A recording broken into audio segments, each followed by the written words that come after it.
Welcome back. GhettoRig episode number 18. As promised, yesterday we had someone that was in his 30s. Today we have someone that is in his 40s.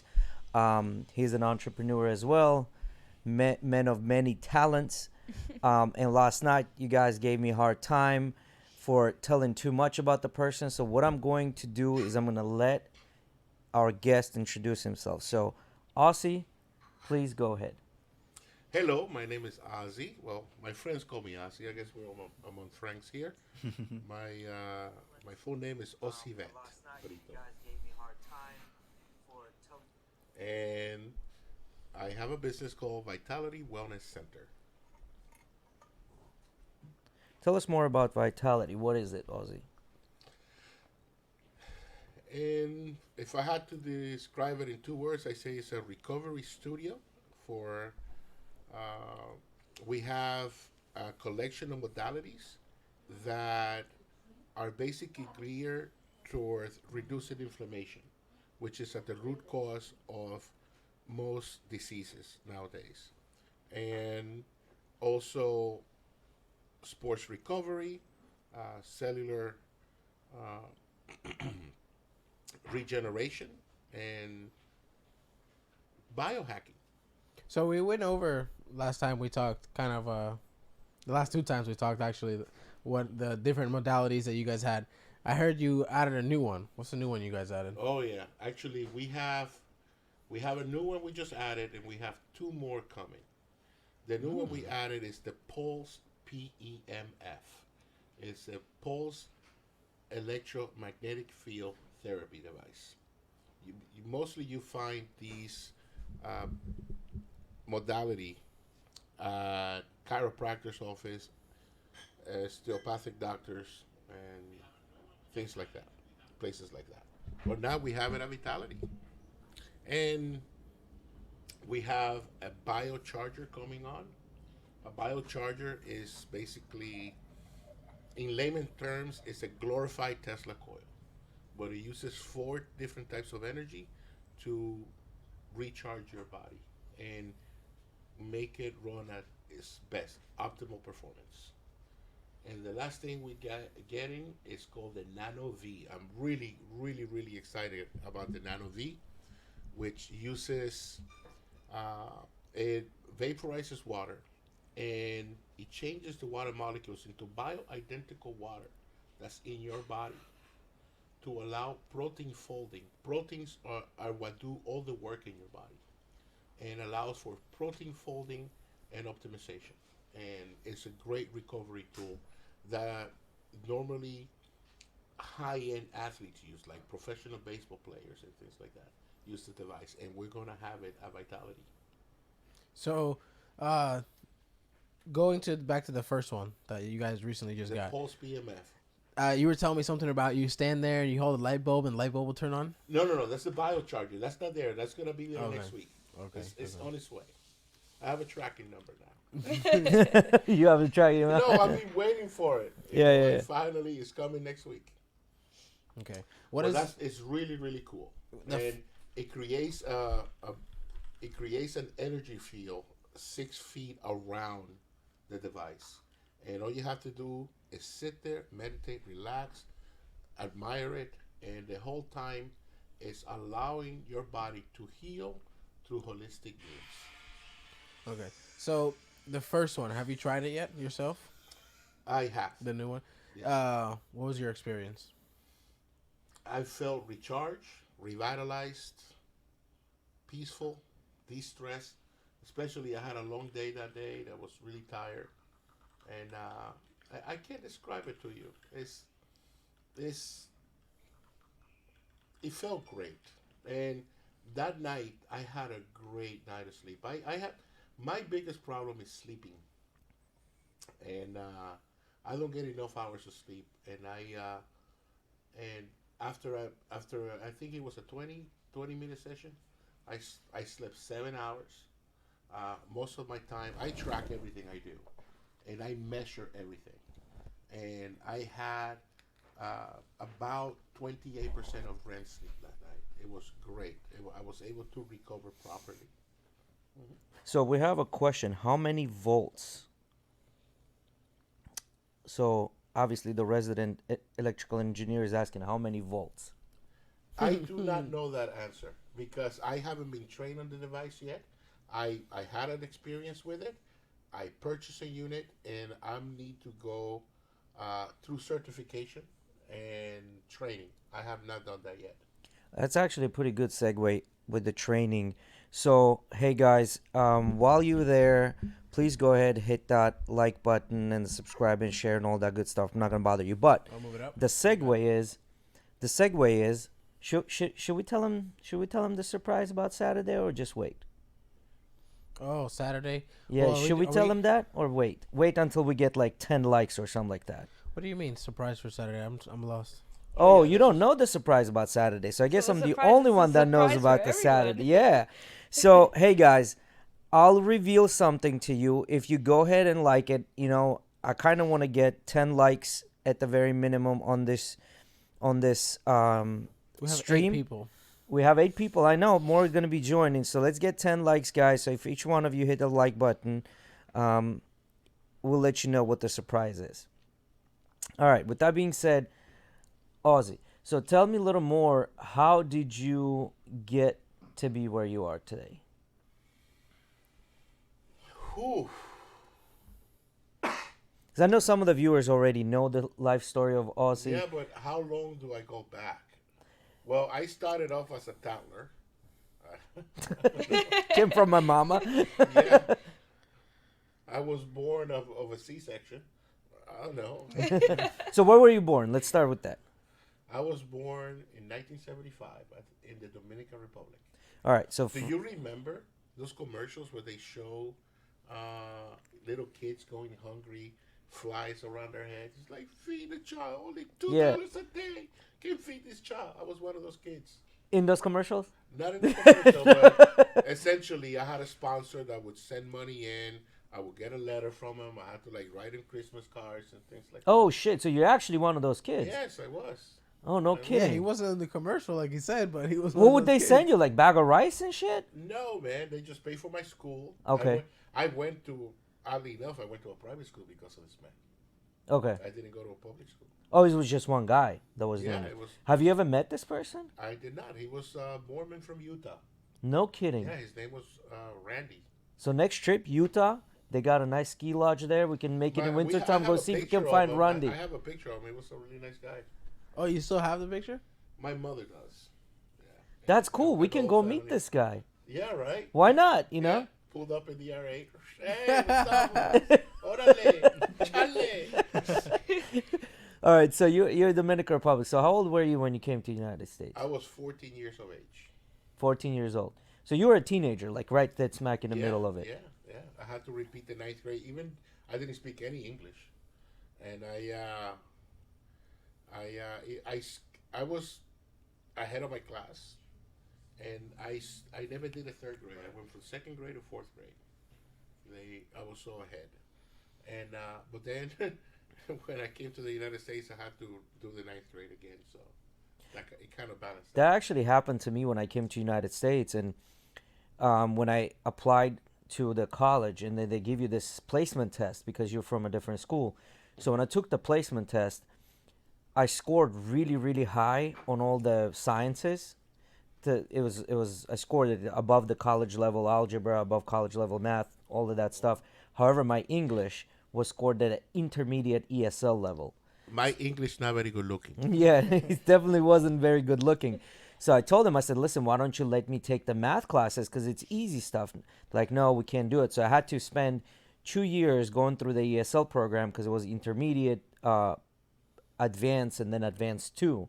So it's 3 semesters I had to take of English prior to them letting me take math. And the interesting part with math is, like, once you're out of school, pretty much within 2 weeks to 3 months, you forget everything that you've learned in math. So you need a refresher. So by the time I got to the college classes, I was like, bro, well, this is a waste of time. You know what I mean? Now I gotta do it all over again. Yeah. So so I know exactly what you're talking about, coming from a different country. So okay, so you came to the United States, 14 years old, school, this and that, and then you grew up. You became 18. What happened then? I joined the Navy.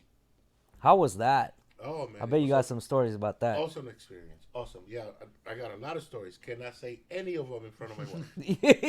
Hey, I it's was up a to sailor, baby. you. It's up to you. I've heard some of them, but I was a sailor, and but you know what? I got stitches in the back of my head from a bar fight in the Philippines. In the Philippines? Yeah. Who yeah. were you what- fighting? Everyone in Philippines is pretty small. Yeah, but it was over a pool game. Of a fucking pool game, yeah. But hey, Was it a Filipino dude or another? you know how they show in the movies when they grab a bottle and they hit you with the bottle and it breaks and the person go down? That's bullshit. I got hit with the bottle. I turned around like, what the fuck? And then I got hit again. It's like, oh, what? Stop it. Too much. Yeah. Yeah, I took a few of them out. You know, we sailors, we stick together. I broke a couple of pool sticks on people's heads. I mean, it was an interesting fight. Yeah. What other places did you go serving? Whew, Besides the Philippines. Bahrain, Kuwait,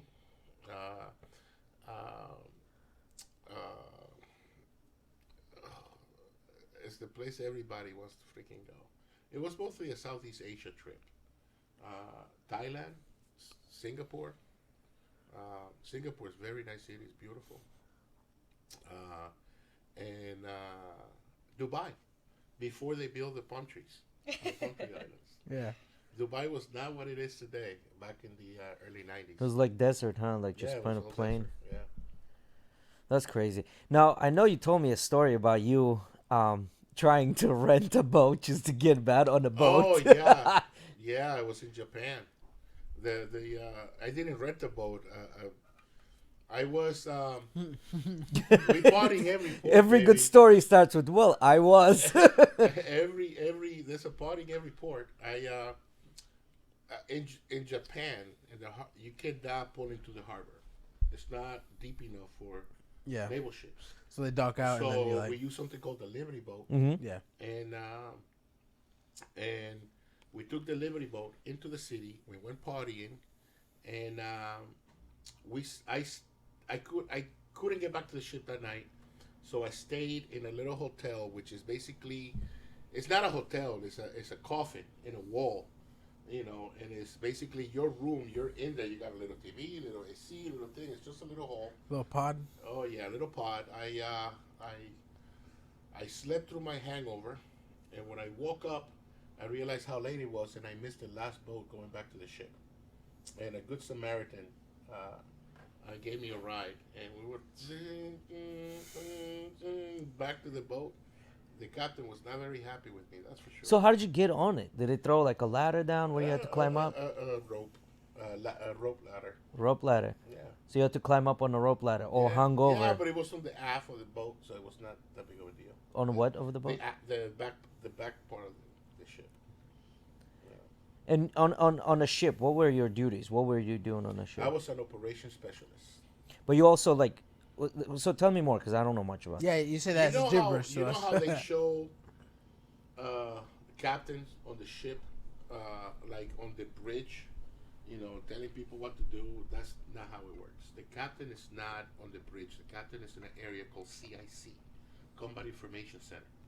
And there is a very futuristic chair with monitors and everything. That's where the captain sits. And that's where I used to work. It's a very cold environment because of all the computers in there. And I used to sit in front of a radar screen, you know, plotting charts and lines of relative motion and things like that.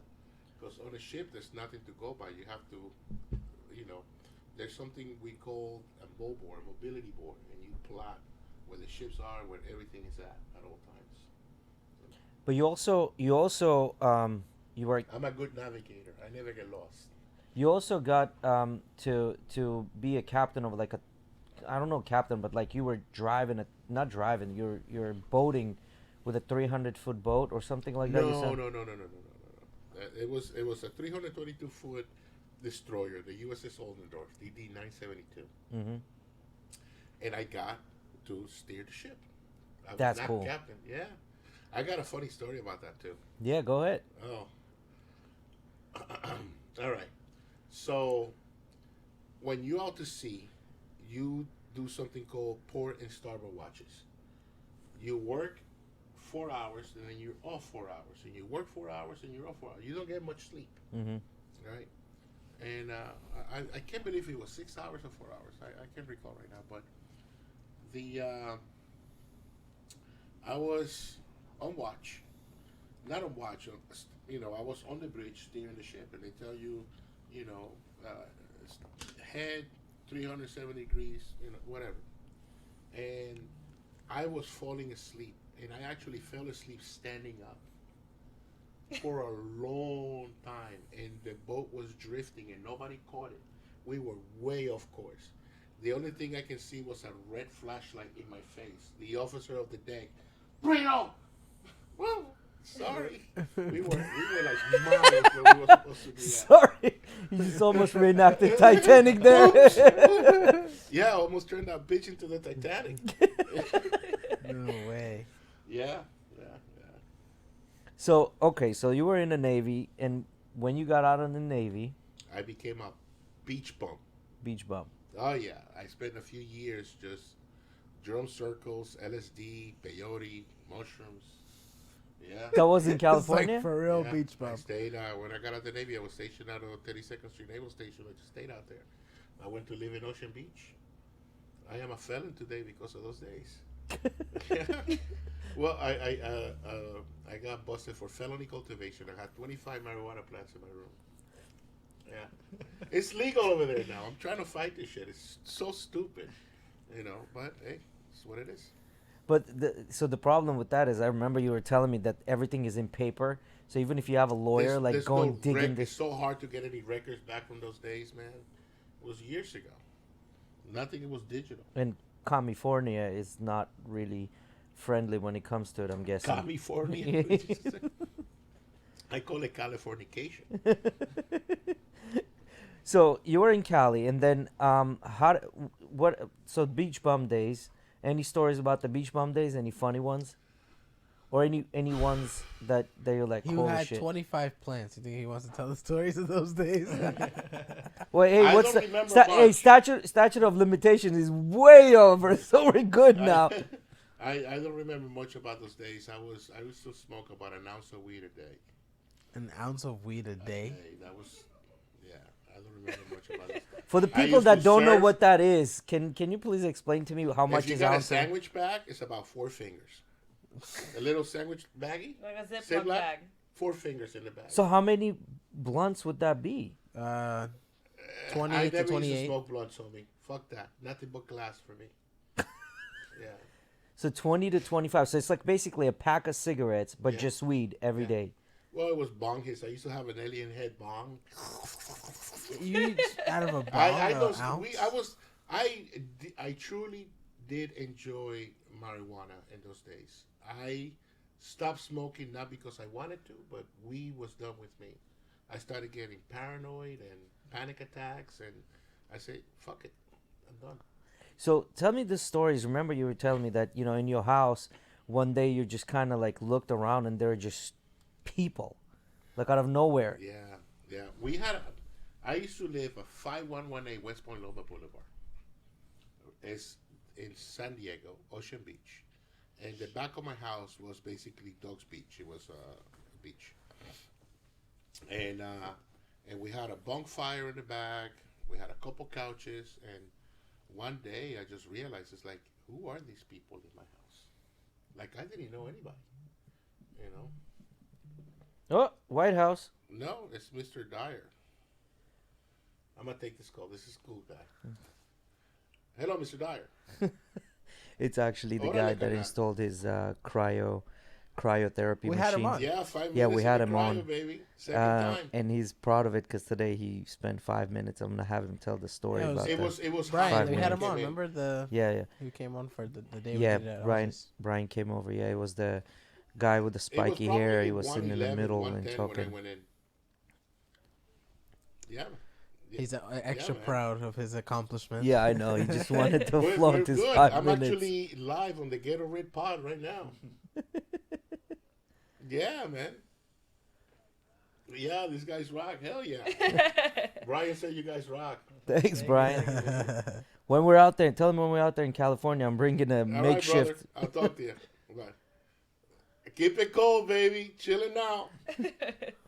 So, All right, that was Brian Dyer. He's been on the podcast. He was the man that built my cryo machine, and I love that man. so 5 minutes, huh? Was he impressed by that? Yes, 5 minutes in the cryo machine. It stayed at 100. Well, it was when I went in. It was minus 111, minus 110, somewhere in that neighborhood. Shit. And when I got out, it was still minus 100 degrees. Oh, hi, Luma. The Luma baby. When I did it, it was negative 116. Yeah. It's I an did 3 amazing minutes. I'm feeling. proud of myself for that. Yeah. So, then California. Then what happened after California? California. I came back home to Where was home? Jersey. It was a funny story. I hitched a ride with a hippie from California to Jersey. And we follow Fish. We saw several concerts. You know the Fish? Fish, the yeah, band? the band. And the whole time we were smoking weed and doing mushrooms. The whole trip. From California. Who was driving? We both were. Yeah. Oh, Yeah. The taking weed turns. and the mushrooms were driving. Well, you would do mushrooms at the concert. But what about after the concert? They You were just wore smoke off weed to like sober up. to sober up.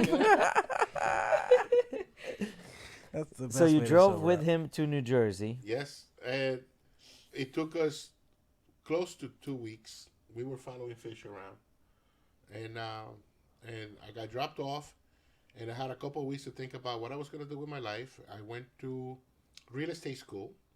I got licensed in New York and New Jersey. I went to work for a company called YHD, Your Home Direct.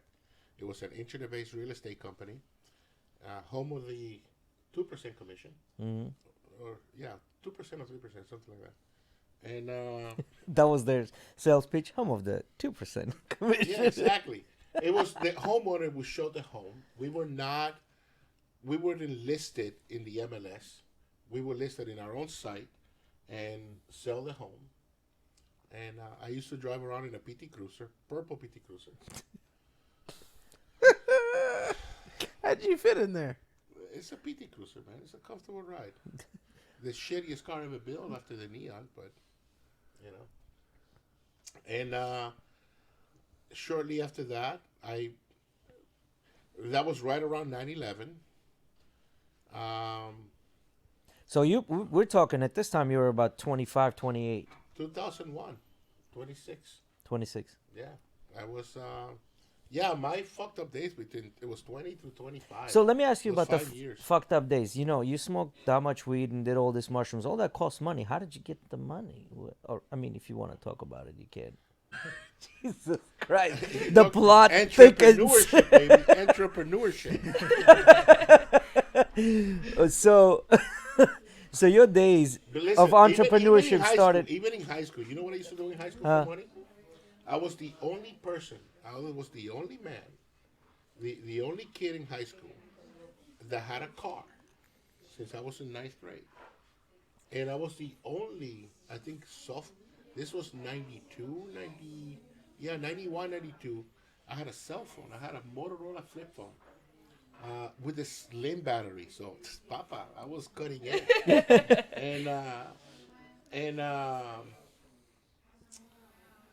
And I used to, people didn't have cell phones back then. It was all pagers. And I used to drive around on it. I made a deal with a guy named Weaver from Weaver Towing.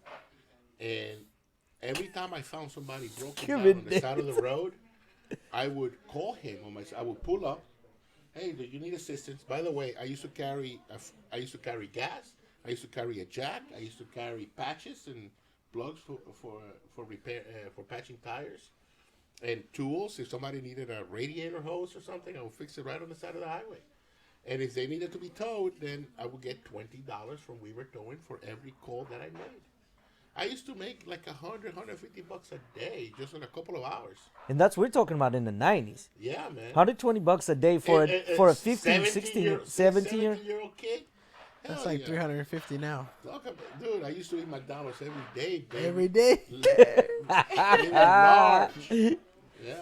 2 Big Mac meals. Fuck it. That's what I'm talking about. You know, So, you don't get this big on fucking. I hope everybody's like catching on. Like, we talked to Matt yesterday, and he had the same thing going on, like the entrepreneurship thing going on when he was young.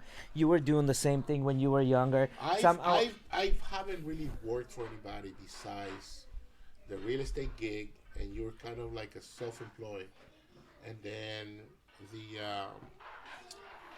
the United States Navy, and then I worked for a car rental company, a couple of car rental companies, and then that was it. I haven't really worked for anybody since then.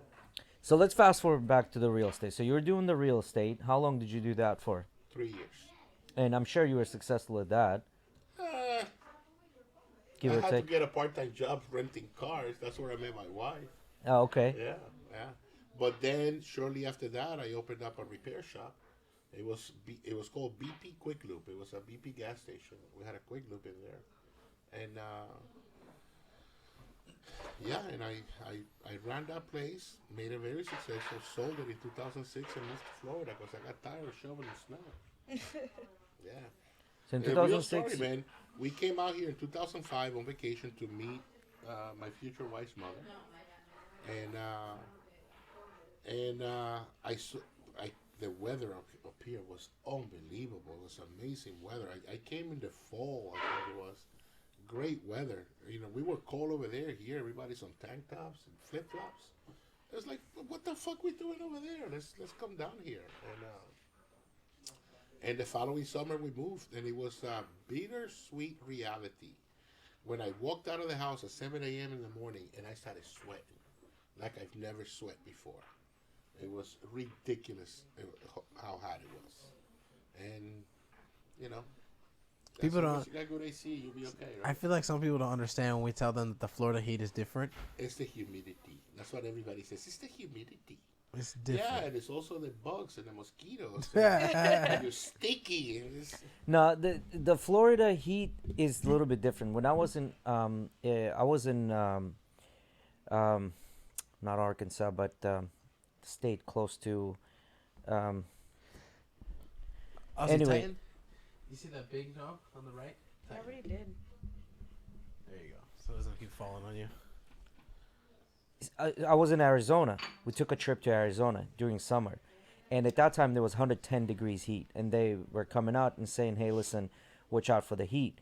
But while we were in Arizona walking around, it was hot. You could tell it was hot. It was more of like, when you open the oven, you get that heat that hits you.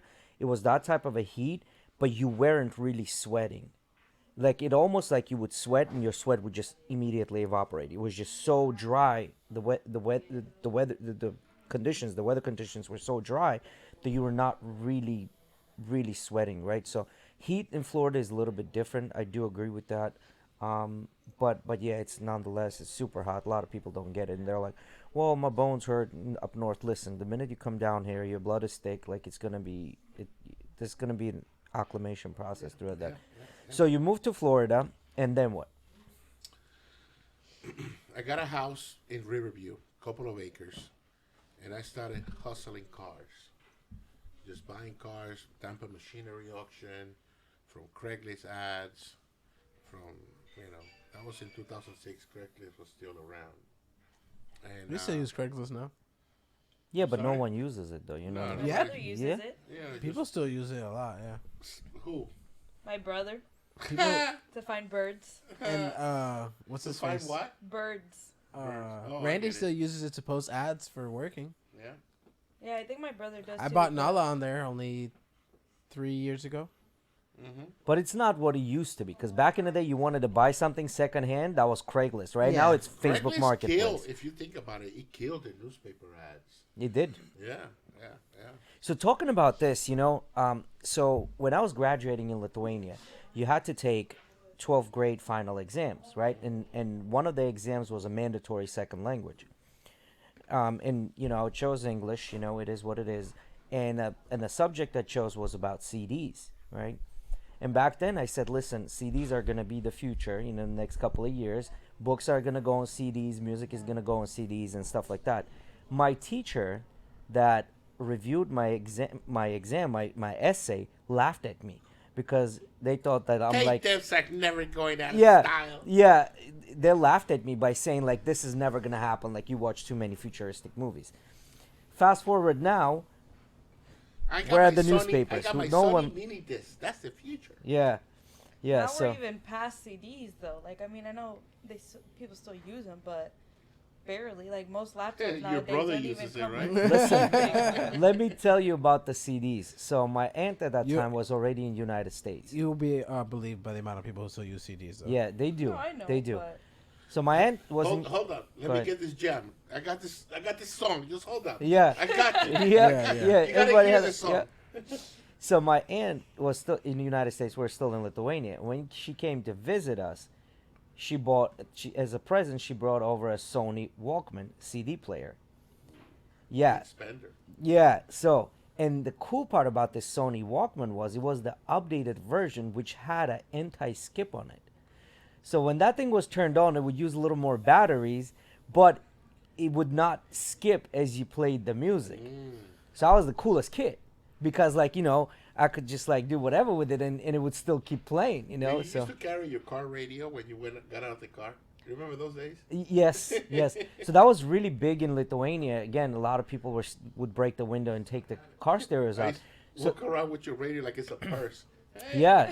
So they would all actually they would prefer using those car stereos that you can fully pull out, not just the face, but whole deck. actually the whole deck. You would pull out the whole deck, bring it home, and then I gotta be a pull-out, baby. Yeah. That's what I'm talking about. yeah. So I've been through that. But one of the very first like music tapes I've ever owned was Guns N' Roses and Metallica. They were the two. Yeah, hell yeah. That's how I was introduced to music, right? The My the first cassette car, tapes. my first car was 1979 Toyota Celica that had an 8-track. And the only thing I could listen to was this 8-track tape that I bought at Salvation Army, Kenny Rogers. You know, and I can sing. You picked a fine time to leave me, Lucille. With 4 hungry children and crops in the field.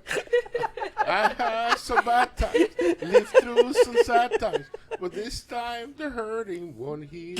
You picked a fine time. Oh to leave shit! me, Bring it over Lucille. here. Bring it. You know what I just noticed, Ozzy? You have the headphones on backwards. Oh really? All right, guys. Yeah, So this they're Walkman made it from United States to Lithuania and then back. This is that. So I'm comfortable gonna show this to all of you that never seen one, right? So you would just pop this open, and then you would put your CD here. You would close it, obviously, and then you had your controls. And in the back here, you had 2 batteries, right? 2 AA batteries. You would just play that, Was that and cocaine? I got you right. and then You asked for it strong, bro. And then, you know, that extra button I was talking about, it was on the side. It said extra anti-shock on off. Why do you have that still? Hey, I brought it with me, man. By the way, this is a Panasonic. Yeah, Panasonic. It is what it is. It It's doesn't not an matter. actual Walkman. Yeah, No, who it's not a cares? Walkman. But the point It is is that a disc player. Ugh. anti-shock, yeah. So because that's as a young kid, that was something that like expensive that I owned. What do you think I was gonna leave it in Lithuania, bro? Why I would took a this feature about the whole anti-shock be like? Why would you want it on or off? Wouldn't that well, be because something what you just happens want when you on all the shake time? it, because the way CDs work, But you you see what I'm saying, right? Why would you want this feature to be on or off? To save battery. No. The don't know. anti-shock. So when the CD's on top, why would you want it off? Because it chews batteries. When the anti-shock is on, yeah, Ozzy answered the question. yeah, it chews batteries. Yeah. That's why I said in the beginning it uses more batteries. Yeah. Batarashis. Yeah. So, all right, cool. So we're in New Jersey, and then we moved to Florida. Florida, you were hustling the cars, and then what? Then I opened up a shop. It was called My Mechanic in Lakeland. Yeah, it was called My Mechanic. Then I had a second shop called Ozzy's. And then, Didn't you have one of the biggest shops in St. Pete on Park? yeah, well, we skipping ahead a little bit. I uh, I was living in Lakeland. We moved to Lakeland because we opened the shop in Lakeland. We lived in Riverview, and it was a long commute every day. And we decided to move to Lakeland, and then we didn't know anybody. We had no friends, no social life, just cows. And and in 2012, uh, 2011, we came over to Emily's wedding, the marriage's sister, my wife's sister, and I got to meet Douglas's the groom. I got to meet his friends and family. I think I was Yeah, there. yeah. And that's you were a little mocosito. It's like, hey, qué 2011, I would have been bonito. 10 years old. Yeah, Yeah, would have been only 10 years old. yeah. And then I fell in love with the whole, you know, the whole family and friends, and we started coming over on the weekends and hanging out, and then we decided to move. I sold my shops in Lakeland and opened a shop here. You know, it was called Asis Auto on 54th and Park, and we were there for a few years until we sold that. Well, we didn't sell it. Crown bought the building, and then we went over to Park, and we continued to. We went to Park Boulevard, and we continued to buy and sell cars at the dealer's license, and hustle and make money. And I found myself stressed out, sick, overweight. I was over 300 pounds, smoking a couple packs of cigarettes a day. Um, High cholesterol, high blood pressure, full blown diabetes. And my wife and I decided to close the shop and focus on family, focus on health. And we kept it closed for a couple of years. Then COVID hit, and we were thinking about what we were going to do next. I wasn't sure what we were going to do next, and we started working out, living a healthier lifestyle, quit smoking. Um, well, not really, and just a different delivery method. And then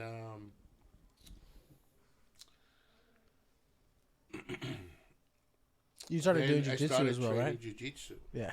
and started getting hurt, and had to figure out how to. It was such a passion for the sport that I would get hurt and I want to go back to the mat, but I can't because I'm hurt and sore and aching. And I started looking into recovery modalities and how just so I can get back in the game quicker. And I started driving to Dunedin and doing cryotherapy out there and do both the compression legs, the Normatec compression, and I started doing these things. I got on the Sinclair diet. I don't know what that is. Yeah. Dr. David Sinclair, uh, his diet pills, not diet pills, but longevity pills, which is the four pills that he recommends is metformin, resveratrol, NMN, and DHEA. I got on that, started feeling better, healthier, younger. I bought a hyperbaric chamber, started doing hyperbaric, and then that's when I said, you know what? I love doing all these things. I love doing what I do, and I want to bring awareness, and I want to bring these modalities to the public, and I want to do something that I love, and basically someone smarter than me said that the secret to happiness in life and to live a fulfilling life is to figure out what it is that you would do for free and make money doing that. So do something that you love, and it's not work. It's not work. It's something for feeling. For the past several weeks, I've been working 7 days a week. I got to the shop. I got to the studio at 9:30 this morning and left at 7:30 p.m. And now I'm here. You know, just working all day, and a lot of tedious work, and just setting everything up and getting the software right, and and and but it's work that comes from love, and I love what I'm doing, you know. So it's not really work. So I've noticed being around you for a while that you're a pretty big tech guy, right? Ever since even when you had like the shop. my tech guy. Tech. I was on Instagram the other day. How do I share this story? No. What I mean is like I don't understand this. What I mean is like you've Social always media is liked the different, 'cause newest. Eddie is like very big into tech, but he's not big into social media. And it's different. I don't pay attention to social media. But like I remember even back when you had the shop, you had you were like one of the first people I had heard of actually making their house, like integrating their house into a smart home. Yes. What do you think? Like, when did that love for technology come? Like, since you were little, did you like playing like I don't remember. I don't know how far back your video games would date back to. I used to watch but a show in the 90s called Beyond 2000. And this is technology in the years beyond 2000. And but yeah, always robotics, electronics, always. I used to make my own toys also. I made a remote control car out of a old telephone and spare parts. oh, what again? A telephone, like a little, you know, with the antenna and hey, hello, you know, just made it. I used that as a shape, and put wheels on it, little engine, and I used to make my own toys. What was your first like video game? Okay, the first video game that I own, not that I play, Owned. Mario and Duck Hunt together in the same cassette, baby. On what system? Nintendo Entertainment System. The The original Nintendo. Yeah, back in 1989. Did they use the same technology for the Duck Hunt thing with like it's The just light? an infrared sensor, Yeah, same right? thing. And then like how like the Wii controller is Yeah, nowadays, yeah. or And 10 years since ago. then, I've owned every. Since then, I've owned every console, every game that has come out, and I've hacked a few of them. Yeah. I started hacking game consoles with the Xbox. Yeah, XBMC, baby. Yeah.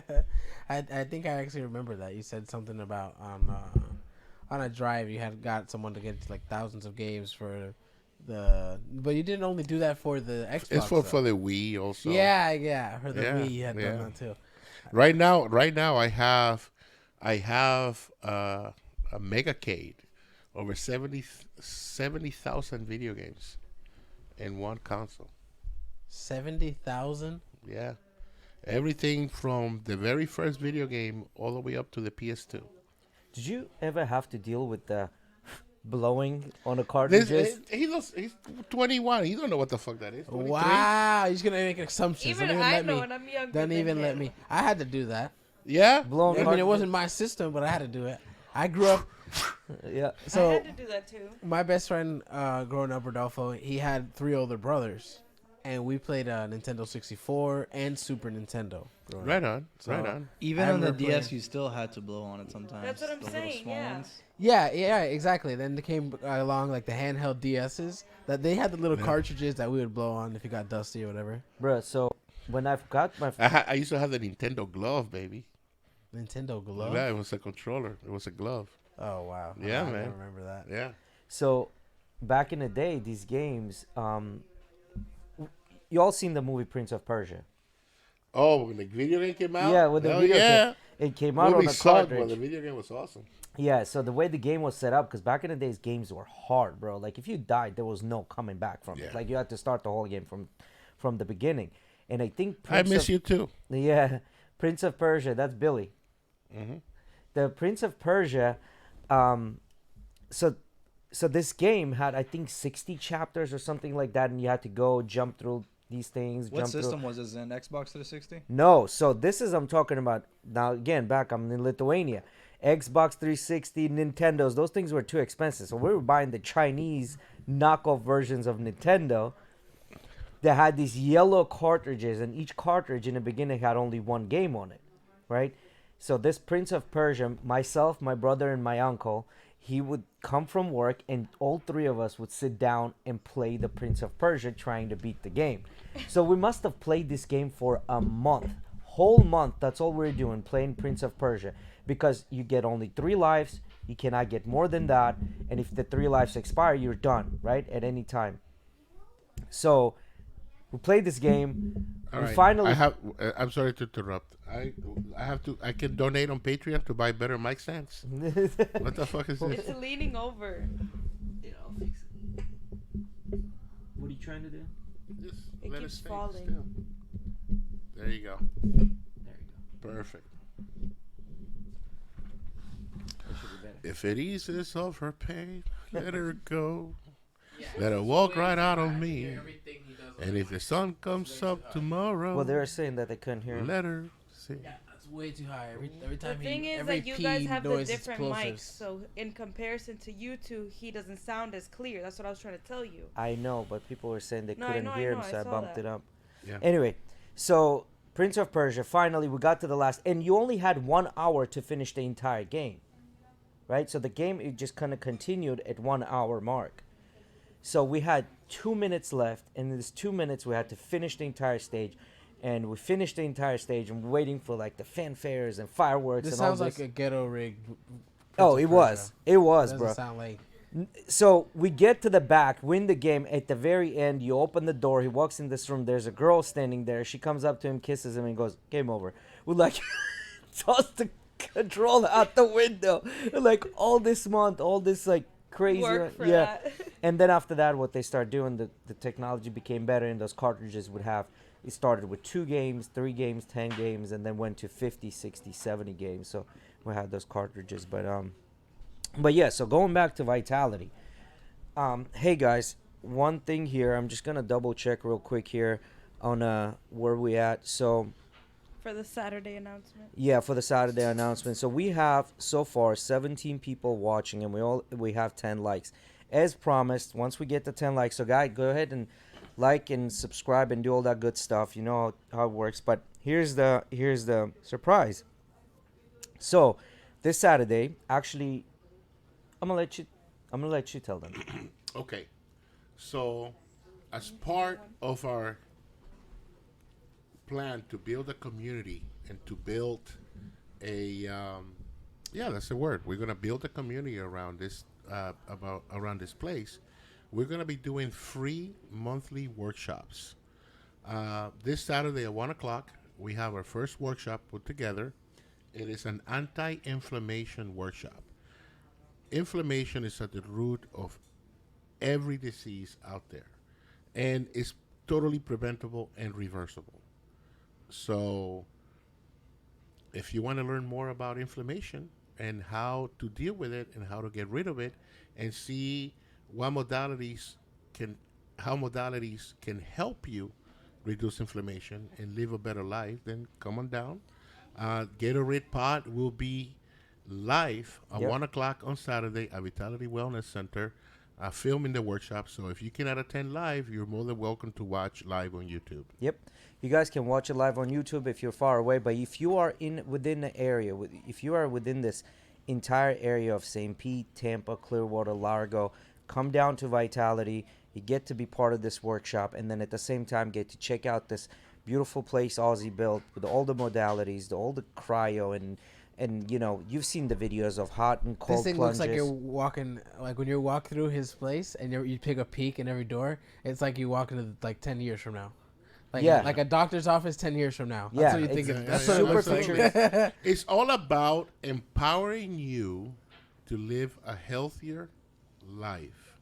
It's all about giving your body the tools and what it needs to heal itself and to recover with holistic means. Yeah, and I don't know about you guys, but myself, when I go to a doctor's office and I see closed doors, I want to open every single one of them. Just I don't know why. I just want to see what's behind these doors. That's just you, Jay. I have That's this just crazy you. thing. you. So if you have that, just like I do, you get to come to Vitality and literally open every single door. Every single door has some sort of a modality in it. It's super cool. So Ozzy brought some reading materials for us. Just looking through this, cryotherapy, sensory deprivation tank, pulse PEMF, photobiomodulation therapy, Red light. halotherapy, infrared sauna, hot cold contrast therapy, ozone sauna, hyperbaric chamber, normatic compression therapy, Normatec, biocharger, vibration therapy, Vitality Superhuman protocol. This is something I think Ozzy gonna want to talk about. IV infusions, NADA plus, and intramuscular injections. Like the list goes on, You right? just got the NAD drip done, didn't you? Yes, And how did that go? I tapped out. Oh, right. Yeah, you told me you had like 30 minutes left and you couldn't do it. I tapped out. I was Or 3 hours into the drip. I had 200 milliliters left, and I couldn't finish the bag. It was my first 1,000 milliliter bag, and I couldn't finish it. So- Normally, I do 500 or 750. This was 1,000. When I got to 800, I was like, you know what? I'm good. So tell me more about that Vitality Superhuman protocol. What do you guys got going with that? Okay. It's premature because this is another thing that is coming. We have 2 of the 3 things for the protocol. The But the third one is on the way as well. My understanding is. Well, What's the green one? there are 3 things: magnetism, oxygen, and red light. So there is a device called the EWAT. It stands for Exercise with Oxygen Therapy. What this device does. Hey, can is- you pull that up on the internet so we can show exercise with oxygen therapy? And I'm gonna pop the screen up here so Ozzy can explain a little more about what it looks like. Well, basically what it does is essentially an oxygen concentrator that puts out 10 liters of oxygen per minute, and it fills this bag. Do you want a video? No, not video, just pictures. It fills the bag with oxygen. So, all right, I'm going to start with the first step. The first step is magnetism. Okay? As humans, we evolved not wearing shoes. If you back up 4,000 years ago, the magnetic field of the Earth was a lot stronger than what it is today, by a factor of 20, 30 times stronger. And we have isolated ourselves by living inside homes, wearing shoes, airplanes, trains, automobiles. We have isolated ourselves from the Earth's magnetic field. And we have a device called the PMF device, which is a pulse electromagnetic field. Your red blood cells tend to clump together they'll become very efficient at carrying oxygen, which is essential for all body functions. And what the magnetism does is separates it separates the red blood cells. It charges them. It raises the pH level, alkalinizes the blood cells, and they separate, become more efficient, and prime to take on more oxygen. So that's step 1. Step 2, we get your heart rate up on a bike.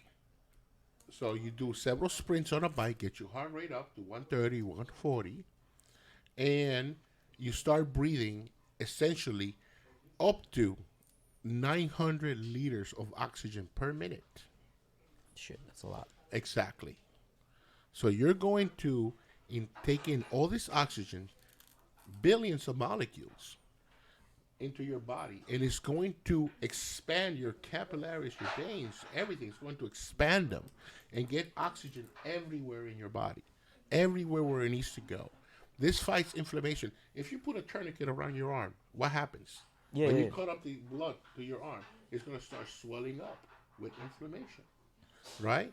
So as you get all this oxygen and all this blood to every single part of your body, you're going to have better circulation. You're going to have more energy, more endurance, better cardiovascular strength. And then we end the treatment with photobiomodulation therapy, essentially red light. Two type of wavelengths, infrared light and red light. Near infrared light, I apologize. And what this does, it penetrates the skin and recharges your mitochondria. It charges your cells.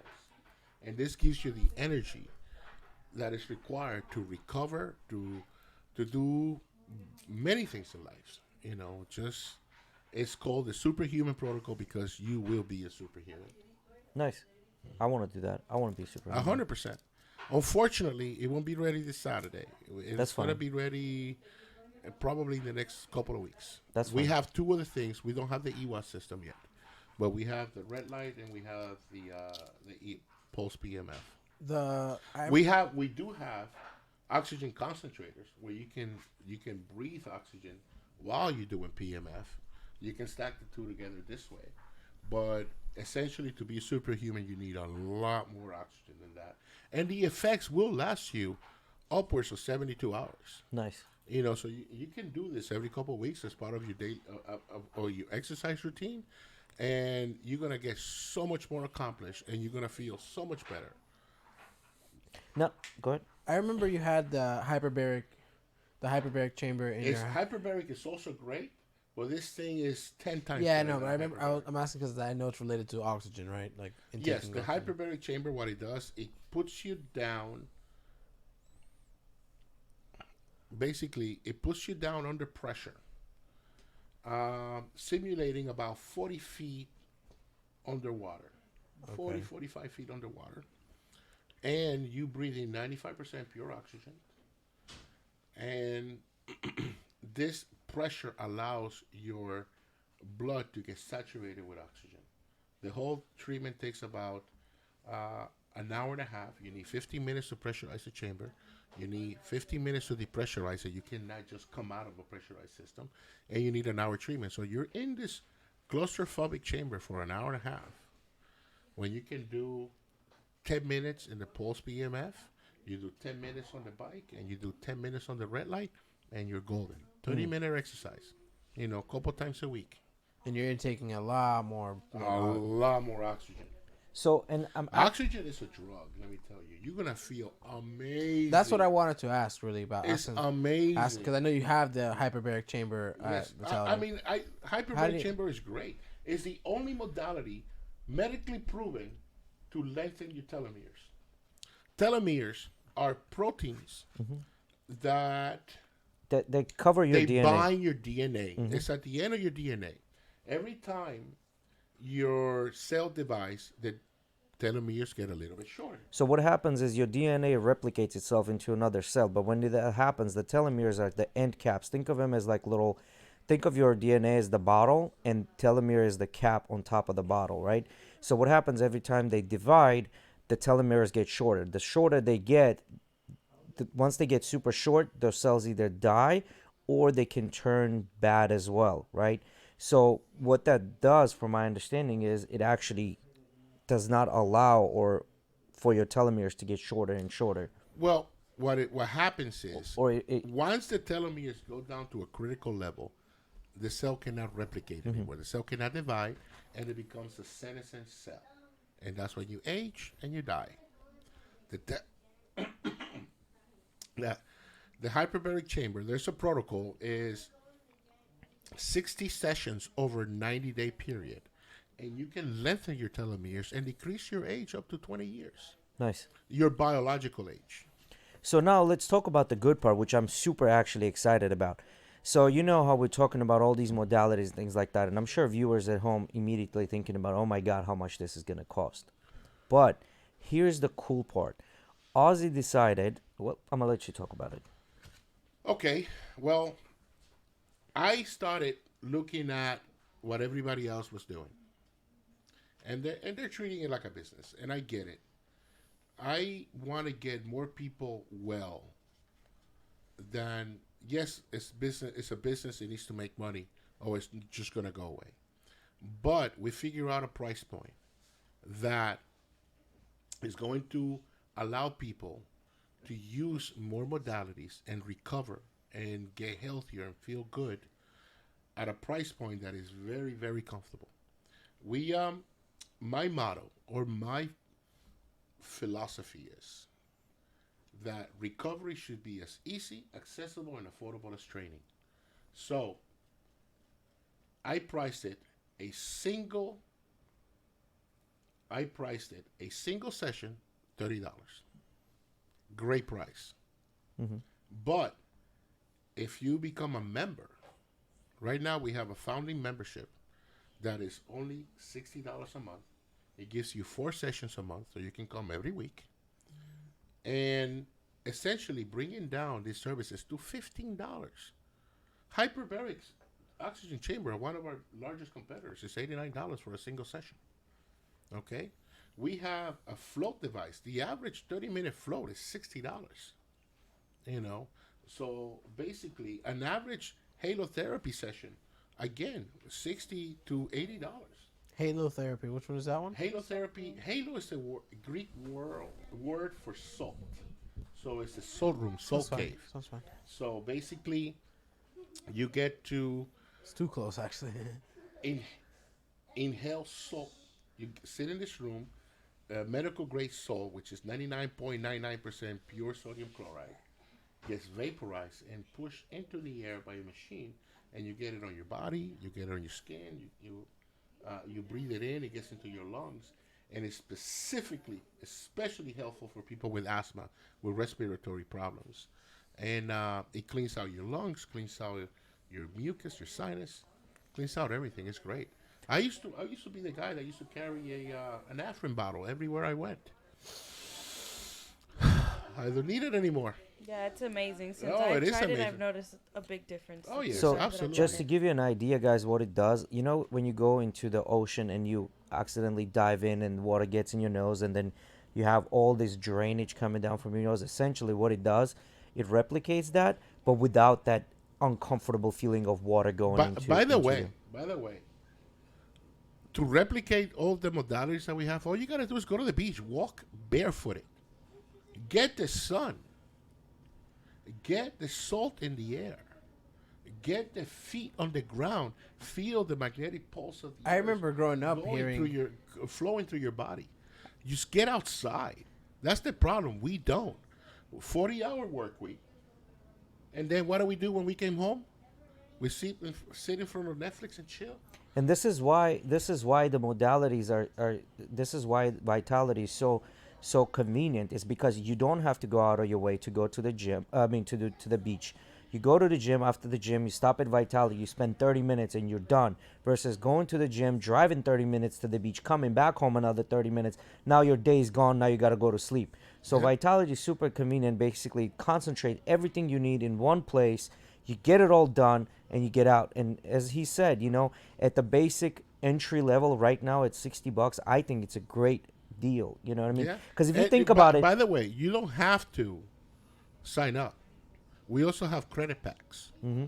So you essentially buy a credit pack, let's say 10 sessions for $150, and it's still paying $15 a session. Mm-hmm. That's it, $15.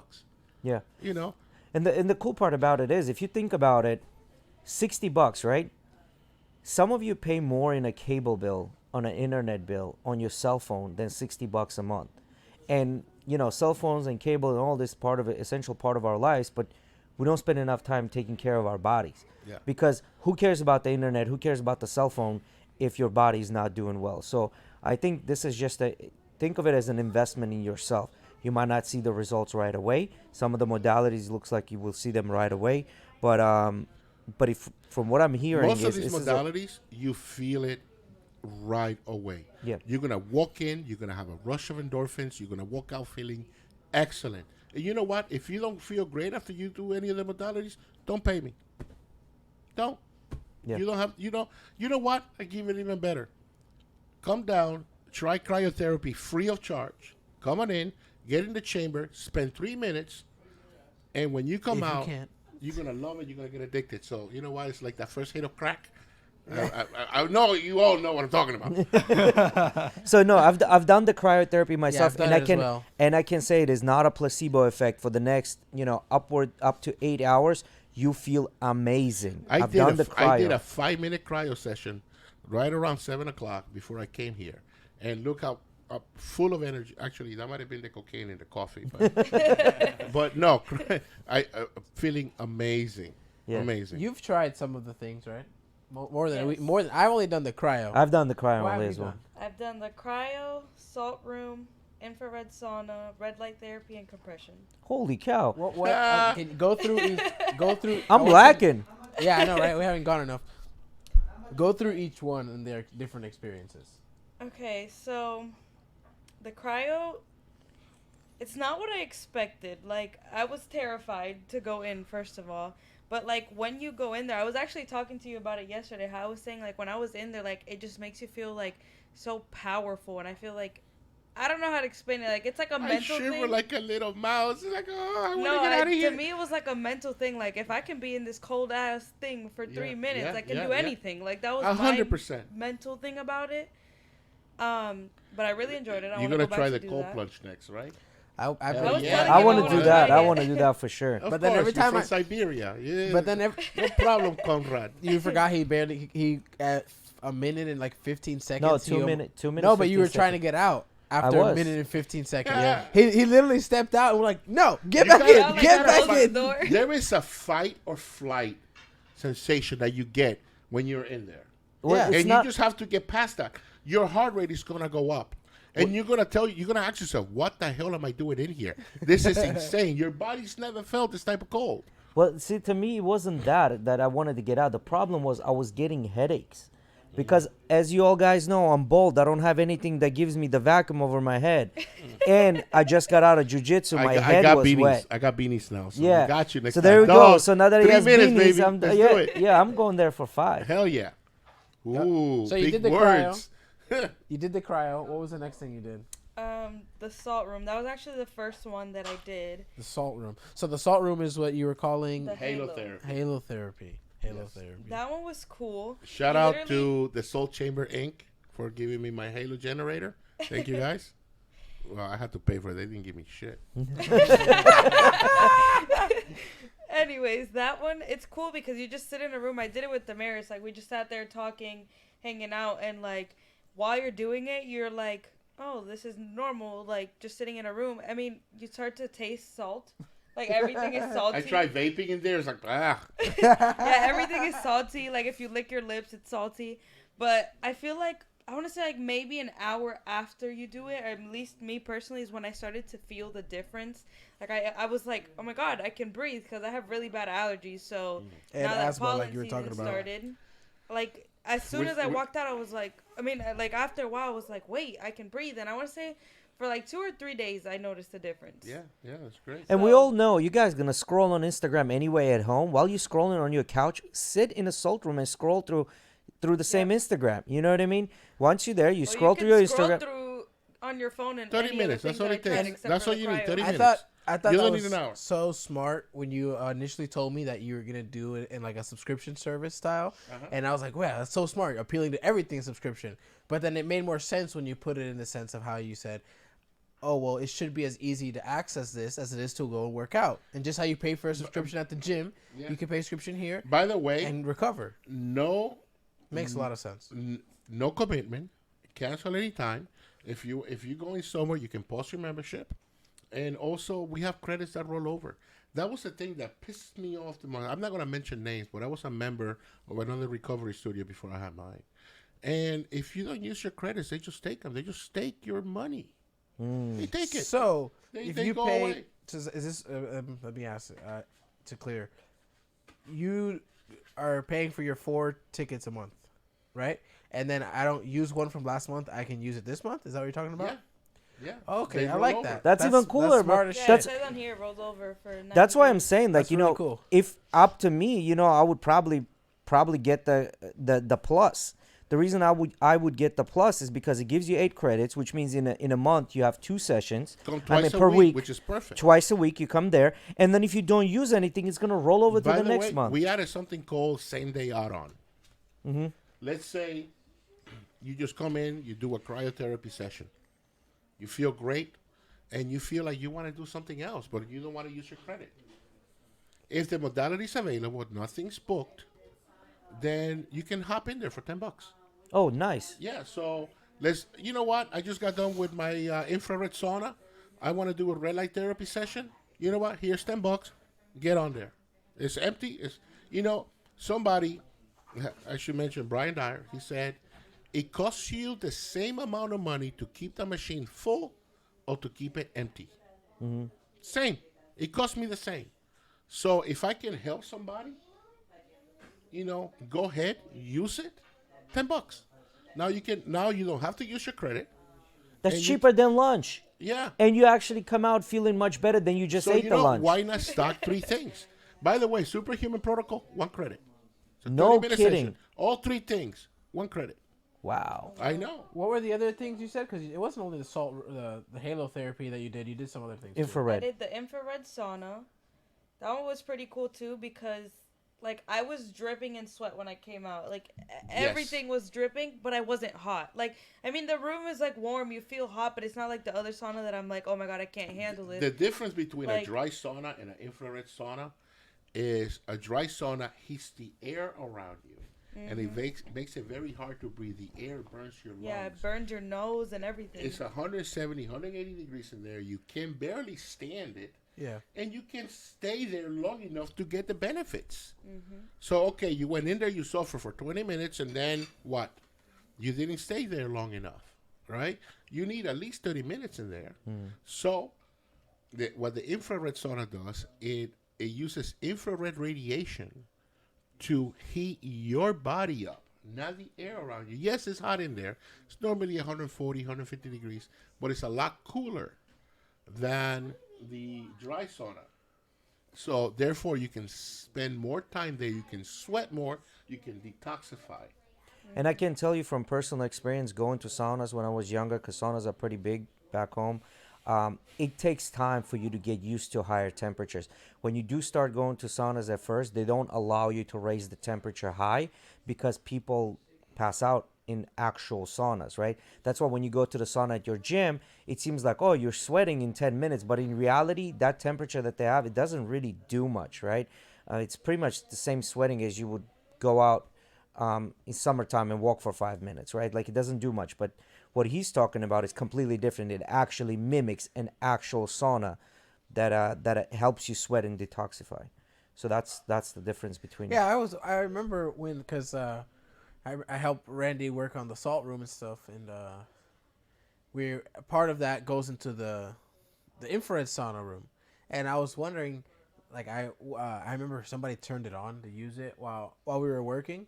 And I walked past it and I was like, but it's hot. I feel some heat coming from yeah, it. the room when you walk in, it's Yeah. like warm, but compared to an actual sauna, it's Yeah, nowhere the near the actual same. sauna is nowhere near being as hot as it is. like another thing that I noticed when you go into a sauna, like as a girl, for example, like my bracelet would be like burning hot, and if I would move my hand and it would go to another part of my body, it would like burn me, or my earrings or my necklace. That did not happen. Like my bracelets were like warm with my body, but they weren't like burning me. Yes, So because that's- yeah. Hey What guys, what one else? more thing here. Hey guys, there are 18 of us, and we're only sitting at about 12 likes. If you could go ahead and hit that like button, please, that'll help us a lot. But yeah, go ahead. What was you did something else too, right? One more thing. No, I did the red light therapy and the compression. The compression. What is that? That's where they. the I did the pneumatic leg compression. one. Yeah. And What I, is that? I was with your What does sister, that she help did with the arm. circulation, right? Circulation mainly.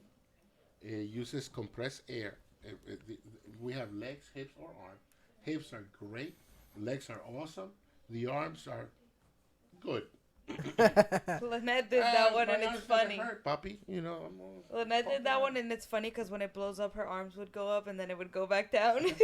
It uses compression to push blood through your legs. It goes section to section. Oh, okay. So that's Yeah, it actually would what start blowing It's up a good, from it's the a bottom good up. deep tissue massage. it's actually what Ooh. MMA fighters use as part of their recovery. Yeah, if you ever go to Disney after a day at Disney, So amazing. a lot of these modalities, I mean, it seems like all of them really were something that if you wanted to get done 5-10 years ago, you were having to source, like spend a lot of time sourcing where to go. They probably only had the one modality, and it was very Most expensive, recovery right? studios have 4 things: cryo, red light, infrared sauna, and compression. That's it. That's the basic core modalities that all studios have. If you want to float, you got to go to a float place that only does float. If you want to do salt, you got to go to a place that only does salt. Okay, and no one, I mean no one. We are the first studio that does the hot cold contrast right. Most places that do contrast therapy, they have a sauna and they have a cold plunge. That's not the right way to do it. You need. So we have 2 tubs. One is 104 degrees. The other one is at 37 degrees. And you go between the two. Oh, 37 degrees. Maybe. You know, just imagine you're in a nice hot summer day and you're looking for that beer and you're sticking your hand in the cooler. Yeah. Same thing. Same thing, just your whole body. So what you've effectively done is you've created an Amazon of wellness centers right here in the hometown. 100%. It's the most modalities under one roof, and we chose the modalities that truly there's scientific research behind them. They work. They produce results. I don't remember what exactly it was I asked you, but I remember asking you about something, and you were like, I don't know. I saw that, but I'm not really. I'm not. Oh, I'm the ozone sauna. I don't remember if that was The ozone spa capsule is basically it's a glorified steam room. Is you get in this capsule, you have steam. You know what? I shouldn't knock it because it is a great modality. Ozone is used to detoxify. Is it's poisonous. You should not breathe it. All right, so it's very not good for you. So what you do is you get into this capsule. Your head is sticking out, so you're not breathing it, and it floods the capsule with ozone and steam.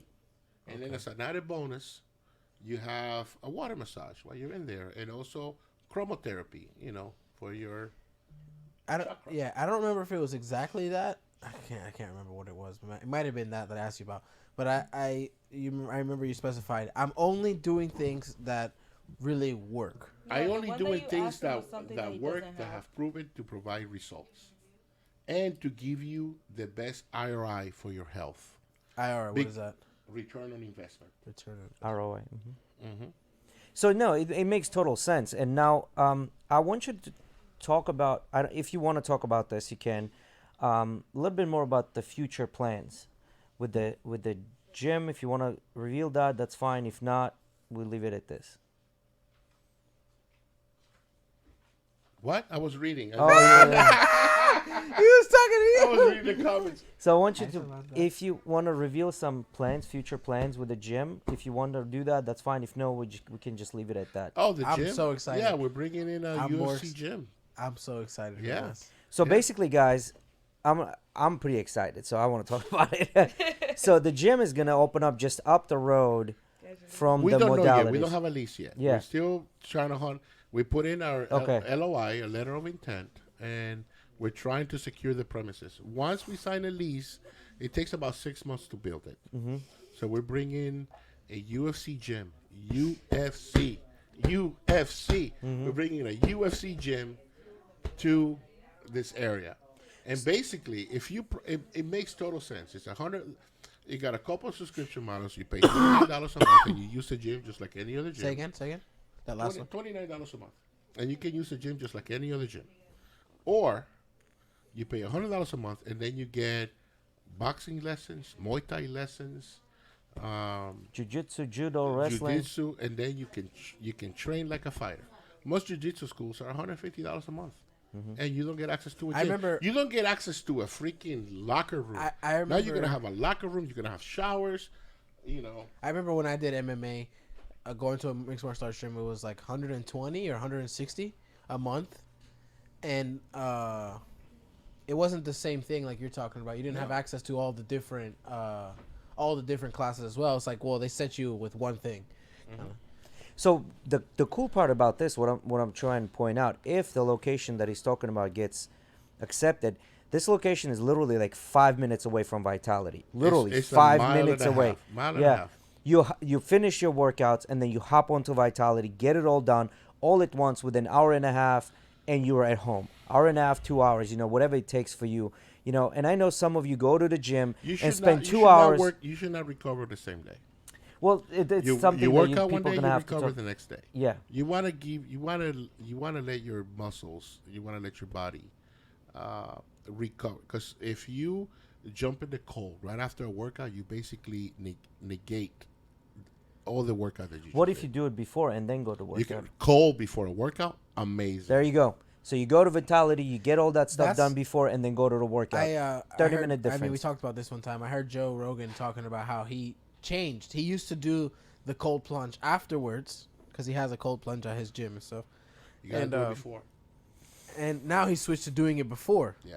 And he says it's so much harder because he does his workouts First thing in the morning. Right, exactly. First thing in the morning. But he was just saying that it was so much harder because he's used to like waking up and then kind of like the workout ramping up. Now it's wake up, straight to the cold plunge. And Everybody should follow Brian Dyer on Instagram. His tag is Loud Jitsu. This man is amazing. He's got a series that he goes from sheets to cold. He literally gets out of bed in the morning, and the first thing he does, he picks up the phone, he records himself in the bed, takes the sheets out, and goes right into the cold plunge. It's amazing. Ooh, that sounds scary. It's great. I just can imagine, like when you wake up sometimes in bed, when you wake up when you're cold, and just getting the sheet off is trouble because it's so cold. And then going straight into ice bath. What am I saying? Yeah. You say it sounds great, and then you think about it again. No, sounds because horrible. I aspire to be like him. I aspire to be like people like him. I aspire to be like Dave Asprey, the father of biohacking. And I'm trying to do all the things that, by the way, this Vitality Center, as noble as the concept is, it's really out of pure selfishness. Pure, unadulterated selfishness. I am the number one customer. I do 3 or 4 modalities a day. All right, I do cryo every day. I do red light every other day. I try to do sauna every day. The post PMF, I do that every day. I skipped the day because I was very busy. When I'm first thing tomorrow, that's what I'm doing before I go to the gym. Jump on the PMF bed, spend 20 minutes, and then go get my workout. Yeah, so truly, guys, I mean, as you can see, it's definitely worth it. Now, Ozzy, I want to kind of talk about personal life. How do you again, if you don't want to talk about it, that's fine. How did you become an entrepreneur? How the life that you lived help you to get to this point? Because I'm sure there are people at home or somebody that's going to watch this video later down the road. They're going to try to figure out what made Ozzy, what made you as a person, as an entrepreneur. I realized early on in life that you're never going to get anywhere by working for somebody else. When there is something called the 80-20 principle. So Pareto rule? Pareto? Is it Pareto? Pareto principle, I think? The 80-20 principle. And basically,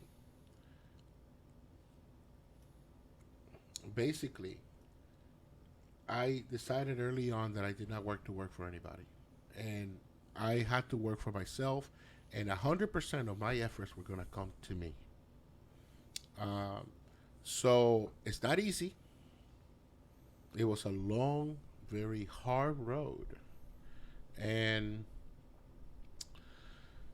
I spent 20 years, and I can count in one hand how many vacations I took in those 20 years.